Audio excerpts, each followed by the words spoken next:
Moving on to chapter 9-3, and I'm going to try and do this quick, keep it under 5 minutes. Composite figures. You've seen some of this before, and we did it in class on Friday. What we're going to do is just find the area of various figures. Sometimes there's all kinds of scaffolding, like wedding cake type scenarios or whatever, and we just got to find all the total area. Here, someone took a bite out of a triangle, so we're going to find the area of the shaded area, basically the area of the triangle minus the area of this half circle. Now remember, it's a half circle, so when we do pi r squared, what are we going to do? Divide by 2. So let's find the area of the triangle, which is pretty easy enough. Area of the triangle is 1/2 base times height. Okay, 1/2 base times height. 1/2 times 18 times 26. So that's 9 times 26, which is 180 plus 54, which is 234. But we can use our calculator. So I'm just going to do 9 times 26. Boom, 234. So this area right here is 234. Now here's my little half circle. Let's find R. R is half my diameter. This is 4.5. That looks like a 9, but it really is a 4. Okay? So it's pi r squared. So the area of this half circle, area of the half circle, or semicircle, whatever you want to call it, of half circle, I'll just call it HC, is equal to pi r squared divided by 2.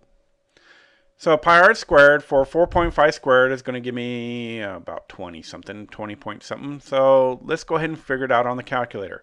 So I'm going to do exact, because one reason I chose this was because I wanted to explain exact versus difference. So this 4.5 squared is 20.25, and half that is going to be 10 point, very small, divided by 2 is 10.125. All right. So my area, after doing it on the calculator, is 10.125 pi. All right, that's the area of my half circle. Got it? I found the area of the circle, finding my r, did pi r squared, then divided by 2. I didn't want to divide by 2 before I did r squared. Remember your PEMDAS, exponents before division. And my total area of the shaded area is nothing more than this 234 minus 10.125 pi. Yippee-yay!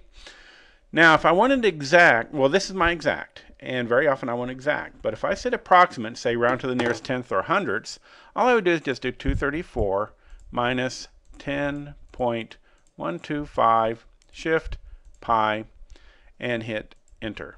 And I get 202.19 or 202.2. All right, so 202.2 feet squared. All right, voila. Next example. Now, this was one of your in-class problems that you did on Friday. And this one is actually pretty easy. It's a very popular problem. Find the area of the sidewalk, going around a garden or picture frame or whatever it may be. And it's just the area of the big minus the area of the small. And the very common problems. So area of the big is just length times width, base times height, however you want to do it. So it's going to be 80. Minus the area of the small, which is 5 times 8, which is 40. Couldn't pick easier numbers if I tried. So, boom, 40 squared feet. All right, next example, number 3. Now, I didn't write square on here, but this is a square, all right? You need that instructions because you can't make assumptions in geometry. So all these are 8. All right, and what I'm going to do is find the area of the big minus area of the small. Well, the area of the big is just 8 squared, 64. So that's 64. That's easy.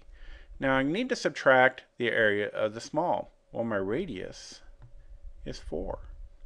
So pi r squared. So pi r squared will give me my radius, my area of the small. And that's going to be 16 pi. That's exact. So an exact answer will look like this: 64 minus 16 pi. And if I wanted to approximate, I would just throw that in the calculator and knock it out. Barring any instructions, go ahead and give me the exact. I don't want the approximate. There's lots of reasons for that. I'm a big exact fan until the very end, when you convert it to an approximate answer and then use it for some practical purpose. All right, moving on to the last example. I took this one from the book, but I didn't like the numbers they used. I don't like radius of 1 when we're dealing with circles. So I upped the radius, and in having to up the radius, I had to up the dimensions. Construct a composite figure that has an area of 42 minus 9 pi. Now, there's some clues in here. One, I'm dealing with a polygon with dimensions of something that will, when multiplied out in the area formula, will give me 42. And then with the pi in there, I'm pretty much dealing with a circle or half circle or something like that, or a quarter circle. There's an infinite number of different answers. Everybody in the class can come up with a completely correct answer and all be very different. Well, this one I'm going to keep it simple. Simple is always the best, so I'm going to come up here and draw a rectangle with dimensions of something. So here's a rectangle. And I know, I guess I could have a square. I could just take a square root of 42 on both sides here. But I could have 21 and 2 or some other factors of 42. And again, I'm going to keep it simple. I'm going to do 7 and 6. So 7 and 6. And I'm going to take this 9 pi. Now, area of a circle is equal to pi r squared, right?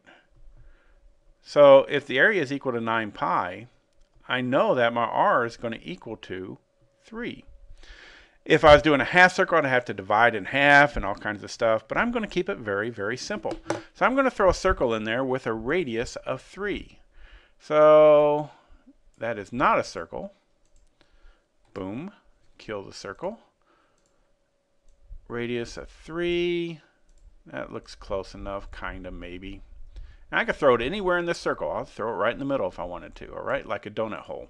So you got like a washer if you're in construction or using tools. So R3, and I need to do this. R is equal to 3, all right? And this is all you really need to do. And that was in iambic pentameter, kind of. So 6 times 7 is 42. There's that area. And pi r squared, r is 3, 9 pi is here. And my shaded area is here. We'll do yellow for shaded area. Yay, yellow, okay? So we're finding the area of this. Okay? That is it for this round, and geometric probability is next.